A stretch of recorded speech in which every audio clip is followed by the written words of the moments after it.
Hi అండి. ఈ చెట్టుకు చూడండి ఎన్ని పూలు పూసాయి ఈరోజైతే శ్రావణ శుక్రవారం కదా, చాలా పూలు అయితే ఉన్నాయి. చిన్న చెట్టు అయినా చాలా పూలు పూసింది. దేవుడికైతే సరిపోతాయి. ఇంకా పిల్లల్ని స్కూల్కి పంపించేసి అప్పుడైతే దేవుడికైతే దీపం పెడుతున్నాను.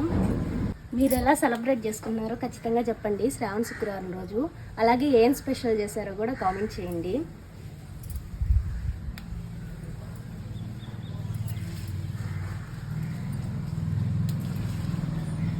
ఇది చూడండి, ఈ చిన్న మల్లి చెట్టు మొన్నే వేసింది.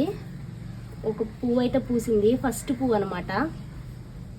ఇంకా దేవుడికైతే పెట్టేద్దామని అయితే అనుకుంటున్నాను. తల్లో కూడా పెట్టుకోవచ్చు, కానీ ఫస్ట్ పువ్వు కదా అని అయితే ఇంకా దేవుడికైతే కోస్తున్నాను. పండైనా కాస్త అంతేనండి, దేవుడికే పెడతాం ఫస్ట్ అయితే. ఇంకా నేను నైవేద్యం అయితే చేయాలి. నెక్స్ట్ పార్ట్లో అయితే ఏం నైవేద్యం చేస్తానో చూపిస్తాను.